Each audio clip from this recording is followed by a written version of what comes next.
Hello बच्चों। आज मैं आपको क्लास 10th जिसका सब्जेक्ट है मैथमेटिक्स इसकी वर्कशीट नंबर 28 कराऊंगी जिसकी डेट है मेरे पास 13 सितंबर 2021। आज की वर्कशीट में नया चैप्टर शुरू करने वाले हैं, चैप्टर नंबर 7 कोऑर्डिनेट ज्योमेट्री, जिसमें आज हम डिस्टेंस फॉर्मूला जानेंगे। ये चैप्टर हमने एनसीईआरटी से पूरा कर रखा है। चैनल पे दोनों ही एक्सरसाइज, सेक्शन फॉर्मूले की भी और डिस्टेंस फॉर्मूले की एक्सरसाइज अपलोड है, प्लस लिंक नीचे आपको डिस्क्रिप्शन बॉक्स में दे रखा है। ठीक है, चलिए शुरू करते हैं। क्या है डिस्टेंस फॉर्मूला? देखो, डिस्टेंस फॉर्मूला क्या होता है, जब भी आपको दो पॉइंट्स के बीच का डिस्टेंस निकालना होता है ना, तो एक छोटा सा फॉर्मूला हम यूज करते हैं जिसका नाम है डिस्टेंस फॉर्मूला। अब फॉर्मूला भी बहुत आसान है। क्या है वो फॉर्मूला? आपके पास फॉर्मूला है x2 माइनस x1 का whole square plus y2 minus y1 का होल स्क्वायर और उस पूरे का अंडर रूट। जैसे कि अगर मैं यहाँ लिखूं डिस्टेंस d मतलब डिस्टेंस, अंडर रूट में है ये फॉर्मूला x2 माइनस x1 का whole square plus y2 minus y1 का होल स्क्वायर, ये है। अब x2 x1 y2 y1 ये सब कुछ क्या है, ये आपको दिए होंगे, वो जो दो पॉइंट्स है ना उनके कोऑर्डिनेट दिए होंगे, x और y। तो किसी भी एक पॉइंट के कोऑर्डिनेट को आप x1 y1 मान लो, अगर क्वेश्चन में मेंशन नहीं है, ऐसे किसी भी दूसरे पॉइंट को आप कोऑर्डिनेट को आप x2 और y2 मान लो। ठीक है, तो स्टार्टिंग में आपको यही पूरा डिस्टेंस फॉर्मूला ही समझा रखा है। मेन हमें फॉर्मूले से मतलब है कि डिस्टेंस फॉर्मूला हमारे पास ये होता है। बाकी आप चैप्टर कीजिएगा, वहां पर मैंने आपको ये पूरा डिस्टेंस फॉर्मूला अच्छे से क्लियर कर रखा है। क्लियर? चलिए, अब यहाँ पर आपको एक छोटी सी चीज दे रखी है, एक लीना और रिया, दो गर्ल्स हैं, ये आपस में क्या बात कर रही है। एक ग्राफ भी दे रखा है उससे रिलेटेड। कह रहे suppose two points lie on x axis, can we find the distance between them. तो लीना बोलती है कि अगर दो पॉइंट एक्स एक्सिस पे ही है, तो जब वो दोनों पॉइंट एक्स एक्सिस पे है तो इसका मतलब वाई तो जीरो होगा उस टाइम। एक्स एक्सिस पे तो वाई के कोऑर्डिनेट जीरो होते हैं ना। तो वो कौन से दो पॉइंट्स उसने लिए, ए और बी। तो ए के आपके पास 4 और 0 और ए के आपके पास 6 और 0। अब क्या हम इन दोनों के बीच का डिस्टेंस बता सकते हैं, ए और बी के बीच का डिस्टेंस? बिल्कुल बता सकते हैं, 2 यूनिट्स है। कैसे? जब आपके पास y कोऑर्डिनेट है ही नहीं, तो 6 माइनस 4 किया, आपका 2 आंसर आ गया। ठीक है, उसके बाद लीना फिर बोलती है कि अगर ऐसी उसी तरीके से दो पॉइंट्स मेरे पास y एक्सिस पे हो, तो अब मेरे पास x जीरो हो गया, y एक्सिस पे है तो वो दो पॉइंट्स कौन से हैं, c और d। c मेरे पास है 0 और 3 और d मेरे पास है 0 और 8। तो अगर मैं इन दोनों पॉइंट्स का डिस्टेंस आपसे पूछूं तो क्या आप बता सकते हो? बिल्कुल बता सकते हो। आप क्या करोगे, 8 में से 3 को माइनस कर दोगे और बता दोगे कि 5 यूनिट का डिस्टेंस है, क्योंकि यहाँ पर x कोऑर्डिनेट कुछ भी नहीं है। ठीक है ना? लेकिन हाँ, अब फिर दोबारा एक क्वेश्चन नीना के माइंड में आता है, क्या हम ए और सी के बीच का डिस्टेंस बता सकते हैं? देखो, ध्यान से देखो, यहाँ पर एक एक्स का है और एक वाई वाला है। एक में आपके पास एक्स वाला जीरो है, एक में वाई वाला जीरो है, तो क्या आप डिस्टेंस बता सकते हो? बिल्कुल बता सकते हो। तब भी आप डिस्टेंस आप देख रहे हो, ये एक राइट एंगल ट्राइंगल बन रहा है नहीं बन रहा राइट एंगल ट्राइंगल। तो अगर मैं यहाँ पर देखूं, जो ये मेरा ओसी है, ये मेरे पास 3 यूनिट है। क्लियर? और जो मेरा यहाँ पर ओ ए है, ये मेरे पास 4 यूनिट है। तो परपेंडिकुलर और बेस तो पता ही है, मैं हाइपोटेन्यूज बहुत आसानी से निकाल सकती हूँ। परपेंडिकुलर का स्क्वायर प्लस बेस का square is equal to hypotenuse का स्क्वायर। पाइथागोरस थ्योरम निकाल सकते हैं ना। वही चीज हमने यहाँ पर यूज कर दी, 4 स्क्वायर प्लस 3 स्क्वायर। तो यहाँ पर मेरे पास क्या आ गया, एसी निकल के आ गया। ठीक है, अब उसी तरीके से अगर हमारे को यहाँ पर बीडी के बीच का डिस्टेंस निकालना हो तो भी हम निकाल सकते हैं। बड़ा राइट एंगल ले लो, ये बड़े वाला पूरा ओबीडी। तो देखो, आपको ओ से डी तक पता है 8 है। ठीक है, और ओ से बी तक भी पता है आपको कितना है, 6 है। तो परपेंडिकुलर और बेस पता है, तो आप हाइपोटेन्यूज तो बहुत आसानी से निकाल सकते हो। ठीक है, तो यही सब चीजों के लिए हमने क्या किया है, एक डिस्टेंस फॉर्मूला बना दिया है डिस्टेंस निकालने के लिए दो पॉइंट्स के बीच का। ठीक है ना? अब देखो, यहाँ पर तो आपने देखा कि कभी x जीरो था, कभी y जीरो था, तो आपने इजीली ये सारी चीजें बहुत आसानी से बिना डिस्टेंस फॉर्मूला यूज किए निकाल ली। लेकिन हाँ, अगर मैं आपको क्वेश्चन में बोलूं कि एक कोऑर्डिनेट आपके पास -3 और 2 है और एक 3 और 5 है, तो कैसे निकालोगे? तो नहीं निकाल पाओगे ना इस कंसेप्ट से जो अभी सीखा। तो इस केस में हम लगाएंगे डिस्टेंस फॉर्मूला। ठीक है, तो चलिए देखते हैं कैसे लगाएंगे डिस्टेंस फॉर्मूला। यहाँ पर लिख लेते हैं, क्वेश्चन रीड कर लेते हैं एक बार। फाइंड द डिस्टेंस बिटवीन -3 और 2 एंड 3 एंड 5। यहाँ लिखते हैं -3 और 2 एंड 3 और 5। ठीक है, तो देखो, इसको मान लो x1, इसको मान लो y1, इसको मान लो x2, इसको मान लो y2। ठीक है ना? अब p डिस्टेंस निकालना है, तो फॉर्मूला हमारे पास क्या होता है यहाँ पर, x2 माइनस x1 का होल स्क्वायर, ठीक है, प्लस y2 माइनस y1 का होल स्क्वायर। ये फॉर्मूला आपको जरूर लिखना है, जैसे कि यहाँ पर लिखा हुआ है। ठीक है ना? डिस्टेंस जो जो गिवन है सब लिख दो। x2 की जगह पर 3 लिख दिया, x1 की जगह पर देखो -3 है, ऑलरेडी ब्रैकेट में एक माइनस है तो दो माइनस मिलके प्लस बन जाएंगे और यहाँ पर 3 आ गया, तो 3 का स्क्वायर। y2 मेरे पास 5 है और y1 मेरे पास 2 है, 2 का स्क्वायर। तो डिस्टेंस कितना आ जाएगा यहाँ पर, 3 + 3 6 हो जाएगा, 6 का स्क्वायर 36 हो जाएगा, 5 - 2 3 हो जाएगा, 3 का स्क्वायर कितना हो जाएगा, 9 हो जाएगा। ठीक है, तो अगर आप 36 में किसको 9 को प्लस करने वाले हो तो मुझको तो नहीं लगता कि आपका जो है एक परफेक्ट स्क्वायर आएगा ताकि आप इस रूट को हटा सको, है ना। तो जब आप प्लस करोगे तो आपके पास 45 आएगा डी, तो देख लो 45। अब आप चाहो तो इसके फैक्टर्स निकाल लो 45 के। तो 5 के टेबल में 9 पे आता है 3 3 जा और 3 1 जा, तो इसका मतलब 3 × 3 × 9, तो ये 3 तो बाहर आ जाएगा, रूट से पेयर बन गया, तो 3√9 ये आपका आ गया इसका डिस्टेंस। 3√5, सॉरी 9 नहीं आएगा, 5 आएगा।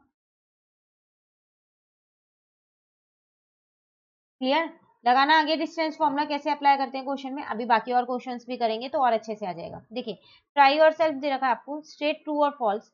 X coordinate is also known as ordinate and Y coordinate is known as abscissa. क्या ऐसा होता है, एक्स कोऑर्डिनेट को हम ऑर्डिनेट बोलते हैं? नहीं, एक्स कोऑर्डिनेट को हम एब्सेशिया बोलते हैं, उल्टा लिखा हुआ है यहाँ, और वाई कोऑर्डिनेट को हम ऑर्डिनेट बोलते हैं, तो यहाँ पर आ जाएगा फॉल्स। ठीक है, क्वेश्चन अब इसका ही बी पार्ट कह रहा है, coordinate of the point on x axis at a distance of 4 unit on the left side of the origin are. आपको एक इंफॉर्मेशन दे रखी है, उसके कोऑर्डिनेट्स बताने। देखो कह रहे हैं एक्स एक्सिस पे, तो इतना तो क्लियर है कि मेरा वाई एक्सिस 0, वाई यहाँ पर 0 होगा। अब लेफ्ट साइड की बात कर रहा है ओरिजिन से, ये आपका ओरिजिन है, इसका लेफ्ट साइड तो यही मिलेगा ना आपको, तो यहाँ पर जो एक्स होगा वो तो -4 होगा, तो इसके कोऑर्डिनेट तो -4 और 0 होने चाहिए, लेकिन आपको तो लिख के 4 और 0 दिया है, तो इसका मतलब ये सही नहीं लिखा हुआ, तो इसका मतलब ये फॉल्स है। ठीक है, चलिए क्वेश्चन 2 करते हैं। Find the distance between the following pair of points. Distance निकालना है, जब भी बोले ना डिस्टेंस निकालो, फटाफट माइंड में आ जाना चाहिए कि डिस्टेंस फॉर्मूला ही लगाना है।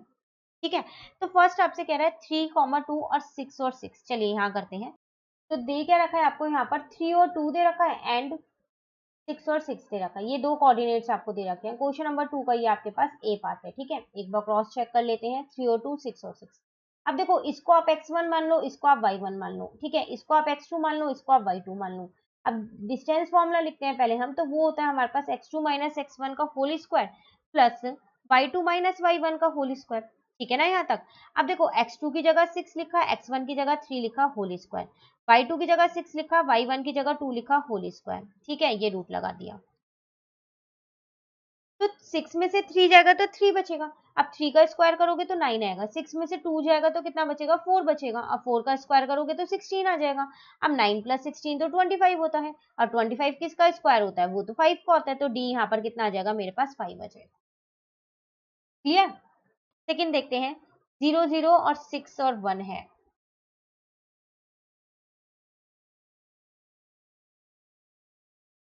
वही चीज, इसको x1 मान लिया, इसको y1 मान लिया, इसको x2 मान लिया, इसको y2 मान लिया, जैसे मैंने यहाँ ऊपर माना था। ठीक है, अब अकॉर्डिंग टू डिस्टेंस फॉर्मूला, पहले फॉर्मूला लिख लेते हैं, x2 - x1 का whole square plus y2 - y1 का होल स्क्वायर। ठीक है ना, तो d is equals to, x2 की जगह पर मैंने 6 लिखा, x1 की जगह पर 0 रखा, y2 की जगह पर 1 रखा, अब y1 की जगह पर 0 रखा। ठीक है, वैल्यूज पुट किया है और कुछ नहीं किया, तो 6 में से 0 जाएगा तो 6 बचेगा, और 6 का स्क्वायर 36। अब 1 में से 0 जाएगा तो 1 बचेगा, 1 का स्क्वायर 1 ही रहेगा, ये रूट ऐसी है, तो डी की वैल्यू कितनी आ गई आपके पास, √37 आ गई। क्लियर, चलिए नेक्स्ट करते हैं, -6 और 0 और 4 और 0।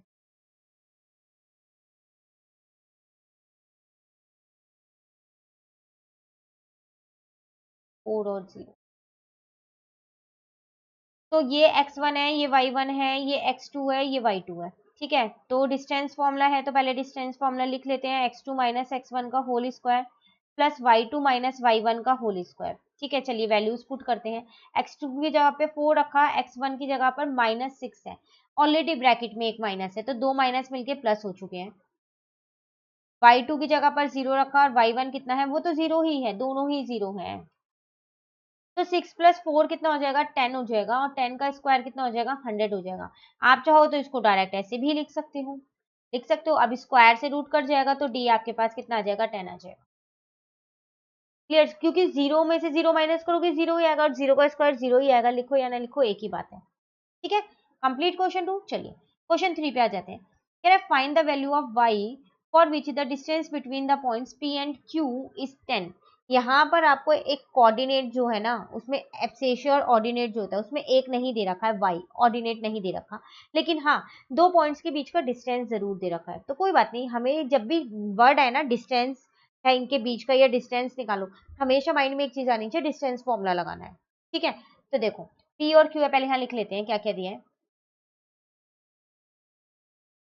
p आपको दिया है 2 और -3,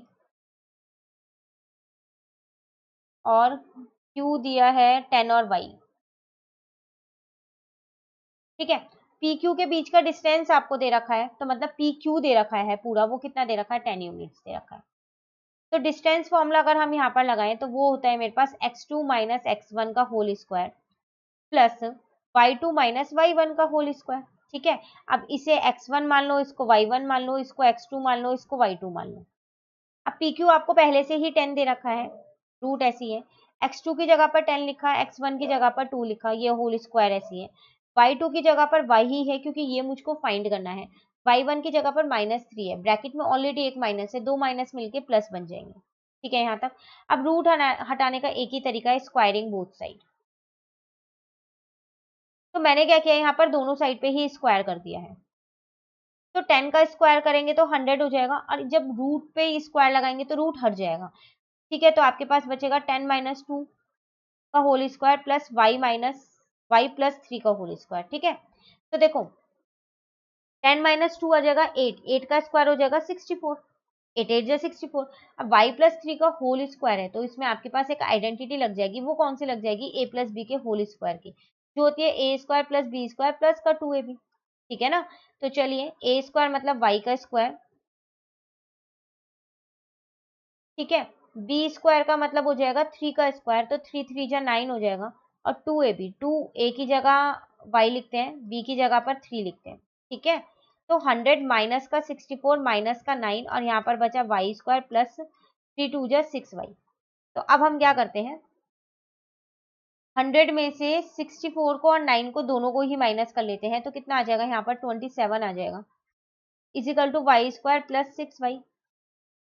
तो वाई स्क्वायर प्लस का 6y इज इक्वल, नहीं नहीं नहीं नहीं, माइनस में उधर ले आते हैं ना इसको, तो माइनस का 27 इजिकल टू 0। ठीक है ना यहाँ तक। अब देखो ये आपके पास एक क्वाड्रेटिक इक्वेशन बन गई, Y square plus 6y minus 27 बन गई ना। तो इसका मतलब अब दो वैल्यूज निकलेंगे। आप क्या करते हैं, मिडल टर्म स्प्लिट से 6y को स्प्लिट कर देते हैं इस तरीके से कि प्लस माइनस करने के बाद तो 6y है, लेकिन मल्टीप्लाई करने के बाद 27 है। तो 9 और 3 ले लें, दो नंबर, क्योंकि 9 में से 3 को माइनस करोगे तो 6 भी आ जाएगा, और 9 3 जा 27 भी बन जाएगा। तो फिर ऐसा ही करते हैं, यही दो नंबर्स को ले लेते हैं। ठीक है ना, अभी पेयर बना लेते हैं, इन दोनों को एक, इन दोनों को एक, यहाँ से y को कॉमन लिया तो y प्लस 9 आ गया, और यहाँ से 3 को कॉमन लिया तो भी y प्लस 9 ही आएगा अंदर, बाहर माइनस था तो मैंने अंदर का साइन चेंज कर दिया है। तो y प्लस 9 एक हो गया और y माइनस 3 एक हो गया, इज इक्वल टू 0। तो अब एक बार हम क्या करते हैं, y प्लस 9 को 0 के इक्वल रख देते हैं, एक बार y माइनस 3 को 0 के इक्वल रख देते हैं। तो यहाँ से y की वैल्यू -9 और यहाँ से y की वैल्यू 3 आ गई। आपको y की ही तो वैल्यू फाइंड करनी थी, find the value of y की वैल्यू यहाँ पर फाइंड हो गई। क्लियर, तो ये थी आपके पास वर्कशीट जो कि हमारी कंप्लीट हो गई है। डिस्टेंस फॉर्मूला बहुत इंपॉर्टेंट है कोऑर्डिनेट ज्योमेट्री में, डिस्टेंस और सेक्शन फॉर्मूला। बिल्कुल अच्छे से वर्कशीट कीजिएगा, कोई भी डाउट हो तो कमेंट करके पूछ लीजिएगा। वर्कशीट अच्छे से समझ में आई तो वीडियो को लाइक जरूर कीजिएगा, और अगर अभी तक आपने चैनल सब्सक्राइब नहीं किया है तो चैनल को भी सब्सक्राइब कर लीजिए। जो हमारी नेक्स्ट वर्कशीट है, वर्कशीट नंबर 29, वो हम अपनी नेक्स्ट वीडियो में समझेंगे। Thank you.